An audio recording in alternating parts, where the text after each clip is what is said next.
তো আসসালামু আলাইকুম গাইজ, আজি আমি ভাবিলোঁ খানা এটাকে খাওঁ সকলোৱে মিলি। তো এইফালে বনাইছোঁ পোলাও আৰু লগতে আছে আমাৰ চিকেন। তো চিকেনৰ কালাৰটো চাইছেনে, ইমান ধুনীয়া। তো প্ৰথমৰ পৰা ষ্টাৰ্ট কৰোঁ। আজি মই এনেকৈ ৰাতিপুৱা মৰ্ণিং ডিউটি গৈ আছিলোঁ। তো বাটতে লগ পালোঁ মৰমৰ নিউবাক। তো দুইজনী এনেকৈ হস্পিটেলৰ ওচৰতে গৈ আছোঁ।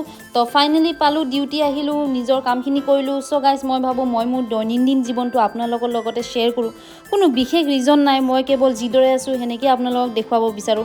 আৰু গাইজ, এই চেনেলটোত কোনো ফেক লাইফষ্টাইল বা পাৰফেক্ট লাইফষ্টাইল দেখুৱাব মই চেষ্টা কৰা নাই। যি আছে সেয়াই দেখুৱাম। মোৰ দিনটো কেনেকৈ আৰম্ভ হয়, কি কাম কৰোঁ, কি ভাবোঁ, আৰু জীৱনৰ সৰু সৰু মুহূৰ্তবোৰ আপোনালোকৰ ওচৰত শ্বেয়াৰ কৰিব খোজোঁ। তো এনেকৈ প্ৰায় ৰাতি হ'ল আহোঁতে, আৰু বজাৰখিনি লৈ আহিলোঁ। আৰু আহি এনেকৈ খানাটো বনাই আমি এনেকৈ খাব ষ্টাৰ্ট কৰিছোঁ। বন্দনাৰ ৰিয়েকশ্যনটো শুনক গাইজ, কেনেকুৱা লাগিছে খানা। বহুত টেষ্টি হৈছে ন এইটো খানা গাইজ। তো খুদা হাফিজ, bye bye, take care guys.